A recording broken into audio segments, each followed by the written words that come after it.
It has been more than 10 years since the passing of Patrick Swayze in 2009, yet the esteemed actor remains a prominent figure in our memories. His most famous movies continue to be broadcasted on television regularly, and his impact has been honored through various means, such as the documentaries I Am Patrick Swayze and Patrick Swayze, Ghosts and Demons. These documentaries, both released in 2019, not only showcase Swayze's achievements but also shed light on the numerous obstacles and tragedies he encountered throughout his life. Despite enduring a range of severe injuries and losses, as well as a prolonged struggle with addiction and mental health issues, Swayze's journey was marked by resilience.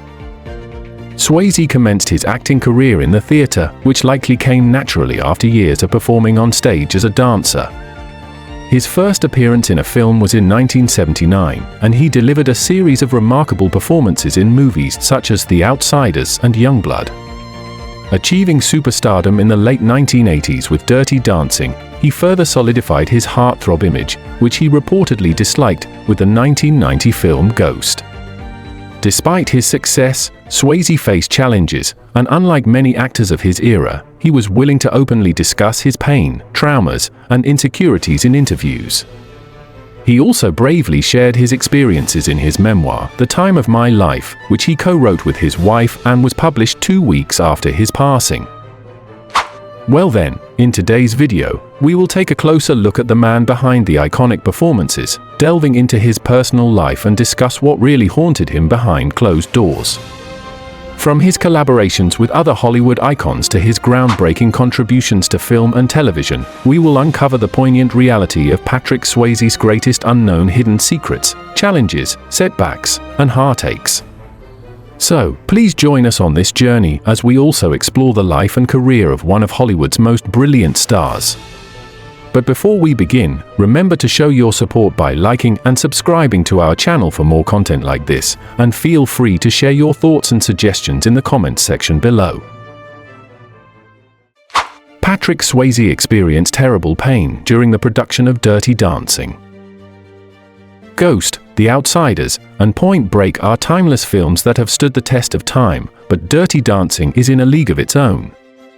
Patrick Swayze delivers an exceptional performance as dance instructor Johnny Castle, a role that earned him his first of 3 Golden Globe nominations. The film's memorable quotes, such as Jennifer Grey's iconic "I carried a watermelon" line, and its captivating dance sequences, have made it a cultural phenomenon unlike any other. Even after countless viewings, Swayze's declaration of "nobody puts baby in the corner" remains just as impactful. Dirty Dancing is a film that will never go out of style. One of the film's most iconic moments is when Swayze lifts Grey in the air during their meticulously rehearsed dance. Although the characters practiced this scene in a lake earlier in the film, it was far from easy for Swayze.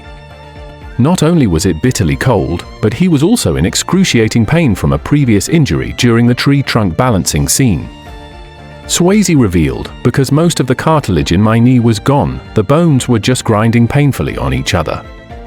And despite the fact that Jennifer was very light, when you're lifting someone in the water, even the smallest person can feel like 500 pounds. He sought treatment for his alcohol addiction at a rehabilitation center. Patrick Swayze, a well-known celebrity, faced challenges with alcohol dependency, which persisted throughout his adult years.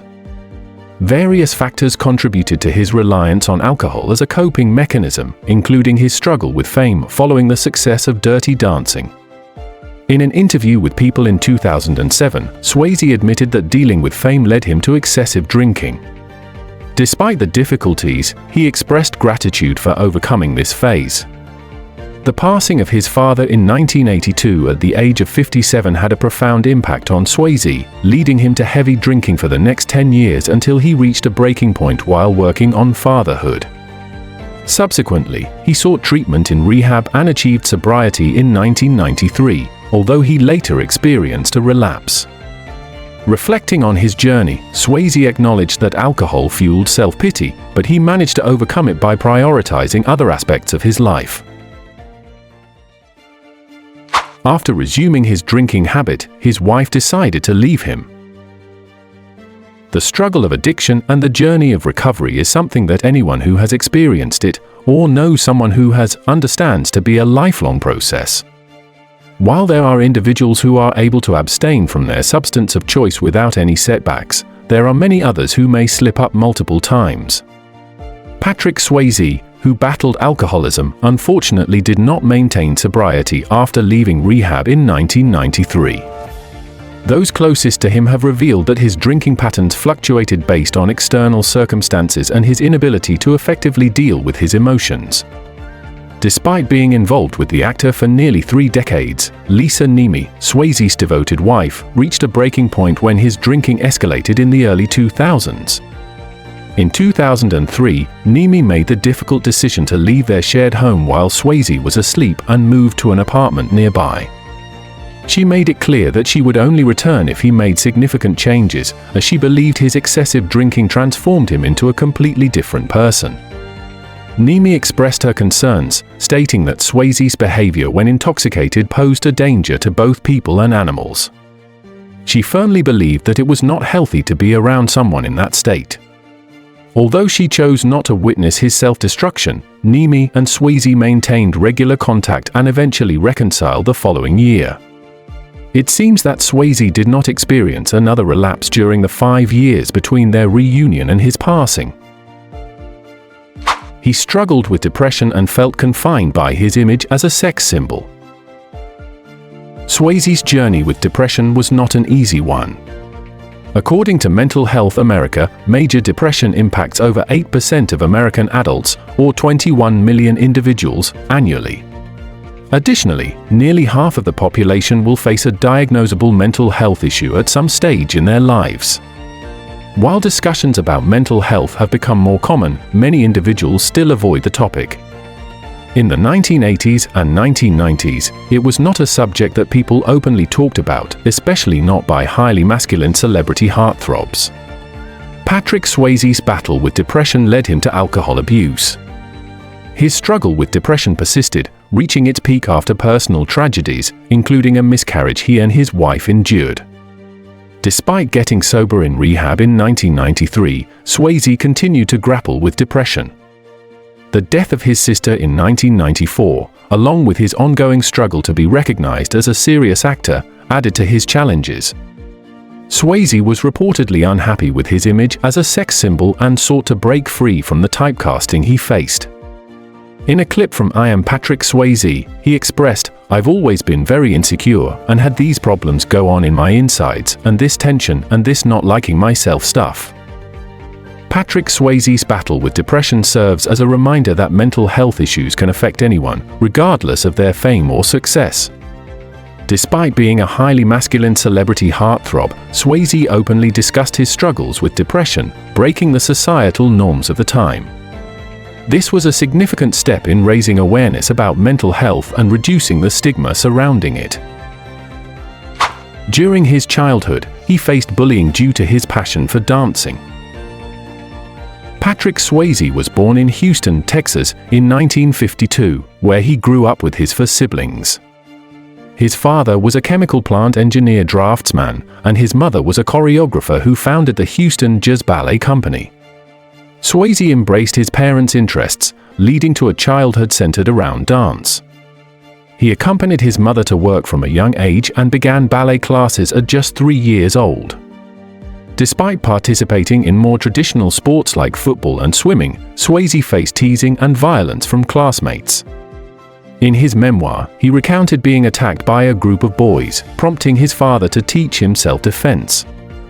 Swayze's parents supported him in facing each boy individually, a decision that may have been influenced by a desire for his father's approval, as suggested in the docuseries Patrick Swayze, The Price of Fame. His mother could be abusive on certain occasions. Patrick Swayze's early exposure to dance, combined with his mother's personality and problematic behaviors, placed a significant burden on him. Patsy, his mother, pushed him to the point where it could be considered abusive, particularly given her role as a choreographer, which made her exceptionally critical. Despite her strictness and occasional unkindness, Patrick maintained a close relationship with his mother until his passing in 2009. Patsy survived him by 4 years. In the documentary I Am Patrick Swayze, Patrick's wife, Lisa Nemi, acknowledged Patsy's tendency to be highly critical and negative. However, she also mentioned that Patsy made an effort to be kinder when she realized she needed to if she wanted to be a part of their lives. Not only was Patsy emotionally and psychologically abusive, but she also subjected Patrick to physical abuse during his childhood. On his 18th birthday, Patrick's father intervened and warned Patsy that he would leave if she ever harmed their son again, which put an end to the violence. Nemi largely attributes Patsy's behavior to her troubled upbringing and the cycle of generational abuse. In the film, Nemi revealed she could be very violent, but it paled in comparison to what she experienced growing up and the stories I heard about her own mother. Despite their close bond, Patrick and his mother never discussed the abuse they endured. His dreams of playing college football were shattered by a knee injury. Patrick Swayze had aspirations of becoming a football player before pursuing a career in acting or ballet. While it is uncertain if he believed he could go pro, it is well known that he intended to play until the end of his university years. Swayze hoped to earn a college scholarship based on his athletic abilities. If he had played football in college, he would have joined a group of celebrities who also played the sport at the collegiate level, such as Dwayne Johnson, Channing Tatum, Josh Duhamel, and Mark Harmon. However, Swayze's football dreams were shattered by a severe knee injury during his senior year of high school, preventing him from pursuing the sport further. Despite this setback, he redirected his focus and energy towards dance and gymnastics, using them to regain strength and mobility. Eventually, he reimagined his future and set a new goal of becoming a professional ballet dancer. Unfortunately, this dream was also cut short due to a painful left leg injury. A health crisis ended his budding ballet career. Though acting seems like a natural extension of dancing, as two forms of performance, an entirely different skill set is involved. For Swayze, those acting chops were not developed until ballet became an impossible career for him. For that, he has his high school leg injury to blame, although it almost feels like luck was just not on Swayze's side. Then again, luck was definitely on the public's side, considering Swayze's dashed hopes and dreams led him to acting, providing us with some truly iconic performances. In 1973, when Swayze was 23 and already showing signs of promise in the ballet world, he developed a gnarly tooth abscess that led to a dangerous staph infection in his bloodstream. The infection settled in his injured leg, and the situation nearly escalated to the point where it needed to be amputated. Doctors were ultimately able to tackle the infection, but being a professional ballet dancer became another ruined dream for Swayze. "Leaving the ballet created a void in me that I spent years trying to fill," he once said. Feeling empty and in need of a new path, Swayze decided to move to Los Angeles to explore acting as a possible endgame. He started doing theater, appearing first in a traveling Disney show, then as a replacement Danny Zuko in Grease, and later as a dancer in Good Time Charlie, and made his film debut in the 1979 movie Skate Town, USA. The news of his wife's miscarriage left him utterly devastated. Deciding whether or not to have children is a personal decision, and many celebrities opt not to have kids. However, in the case of Patrick Swayze, remaining childless was not the initial intention. Swayze and his wife, Lisa Nemi, met in a dance class when he was 18 and she was 14, and they began dating 2 years later. They tied the knot in 1975 and stayed married until Swayze's passing in 2009. Despite their young age at the time of marriage, Swayze had envisioned himself becoming a father one day. In his book The Time of My Life, he expressed his eagerness to start a family with Nemi and to be a loving father, inspired by his own dad's example. The couple experienced a devastating miscarriage in 1990, which left them heartbroken. Despite their efforts to conceive again, they were unsuccessful. Nemi suggested adoption, but Swayze was adamant about wanting biological children only. His life took an irreversible turn when his sister met a tragic end.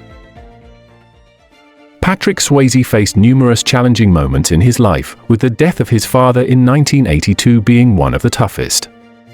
However, he also experienced other deaths that deeply affected him. The loss of his unborn son had a profound impact on his mental well-being and contributed to his increasing reliance on alcohol. For years later, the death of his sister Vicky left him devastated and burdened with guilt. In an interview with the Daily Mail, Swayze expressed how her passing had completely transformed his life. He couldn't help but feel responsible, constantly questioning if there was something he could have done to prevent it. As time went on, Swayze found himself confronted with more deaths, further intensifying his feelings of being cursed. Despite experiencing many positive moments, these difficulties played a significant role in shaping his identity. The suicide of his sister in 1994 was particularly traumatic for him, as he had already shouldered a great deal of responsibility for her well-being. Their close bond led Swayze to cover all of her medical expenses and living costs. To overcome the overwhelming guilt and blame he felt, especially in Vicky's case, he had to search for something beyond himself to believe in. In such circumstances, finding some form of meaning became the only way to cope.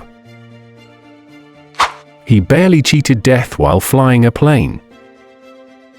Patrick Swayze, despite his untimely passing at the age of 57, had encountered numerous brushes with death throughout his life. One particularly close call took place in 2000 when he was flying his own private plane. Swayze, like other notable actors such as John Travolta, Tom Cruise, and Hilary Swank, held a pilot's license and enjoyed taking to the skies. On this occasion, he was en route from California to New Mexico in his Cessna for 14A, aiming to protect his ranch, Rancho Bizarro, from a raging wildfire. Due to a previous issue with the plane's outflow valve, Swayze was flying at a lower altitude than usual. This was caused by a sticky residue that had affected the valve's functionality.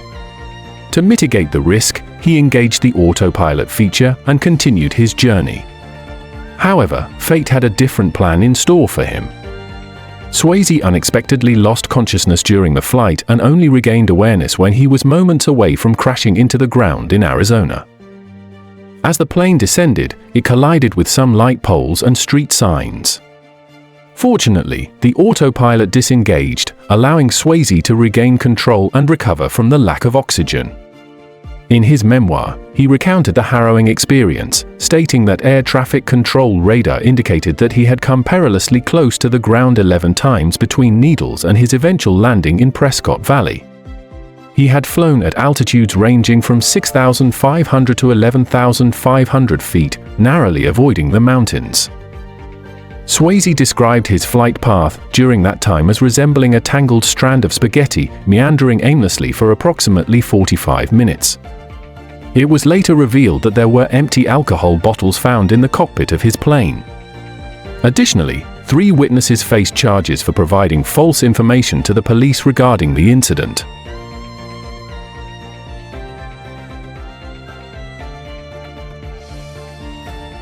In December 2007, towards the end of the year, shortly after completing the pilot episode for The Beast, Swayze began experiencing a sensation of burning in his stomach. This discomfort was caused by a blockage in his bile ducts. About 3 weeks later, in January 2008, he received the diagnosis of stage 4 pancreatic cancer. Seeking medical assistance, he traveled to Stanford University Medical Center for chemotherapy and treatment involving an experimental drug called vatilanib. The doctors hoped that this drug would obstruct the blood supply to the tumor. By March 5, 2008, an article from Reuters stated that Swayze's condition was limited, and he seemed to be responding well to the treatment he had received so far. The actor's doctor confirmed the pancreatic cancer diagnosis, but emphasized that Swayze was not as close to death as some reports suggested. Despite persistent rumors in tabloids about his imminent demise, Swayze remained actively engaged in his career. In early May 2008, several tabloids reported that Swayze underwent surgery to remove a portion of his stomach due to the spread of cancer. These reports also mentioned that he made changes to his will, transferring his assets to his wife. On May 28, Swayze released a statement stating that he continued to respond positively to the treatment he was receiving at Stanford University Medical Center. Towards the end of May 2008, he made his first public appearance since the diagnosis at a Los Angeles Lakers basketball game. In June 2008, he reportedly expressed optimism, stating, "My treatments are effective, and I am prevailing in this battle." Swayze made a heartfelt appearance on the ABC, NBC, and CBS simulcast of Stand Up to Cancer in September 2008, urging the public to donate to the cause. He expressed his dream of a world where the word cure is not followed by "it's impossible," emphasizing the collective effort needed to eliminate the fear and hopelessness associated with cancer. Following the event, Swayze engaged with other cancer patients, emphasizing that he is simply an individual facing the disease. Despite tabloid rumors, he clarified in December 2008 that his cancer had not spread to his liver. In a January 2009 interview with Barbara Walters, Swayze disclosed the presence of a small mass in his liver and his use of Chinese herbs alongside chemotherapy, while cautioning against unsupported alternative therapies. On January 9, 2009, Swayze was admitted to the hospital due to pneumonia, which was believed to be a result of the chemotherapy he underwent for his cancer treatment. After a week, on January 16, he was discharged from the hospital and allowed to rest at home with his wife. Unfortunately, on April 19, 2009, doctors delivered the news to Swayze that his cancer had once again spread to his liver. It is worth mentioning that Swayze had been a smoker for 40 years and even mentioned smoking 60 cigarettes a day at one point. He acknowledged that his heavy smoking habit may have played a role in the development of his illness, yet he continued to smoke during his cancer treatment. Tragically, Swayze passed away on September 14, 2009, at the age of 57, surrounded by his family. His death occurred 20 months after being diagnosed with cancer. Swayze's publicist confirmed to CNN that he had succumbed to pancreatic cancer. Following his cremation, his ashes were scattered over his New Mexico ranch. Despite the immense challenges and tragedies he faced, Patrick Swayze continued to push forward and find solace in his work and relationships. His resilience and determination to overcome his personal struggles are a testament to his strength and character. Swayze's ability to find meaning and purpose in the face of adversity is a powerful reminder of the human spirit's capacity for growth and healing. His legacy as a talented actor and beloved individual will always be remembered, not just for his on-screen performances, but for his courage and perseverance in the face of overwhelming odds. Overall, Patrick Swayze's story highlights the prevalence of mental health issues in society and the importance of open discussions surrounding them. His bravery in sharing his struggles serves as an inspiration for others to seek help and break free from the societal pressures and expectations that can contribute to mental health challenges. Thanks for joining us today. Don't forget to like, share, and subscribe for more videos.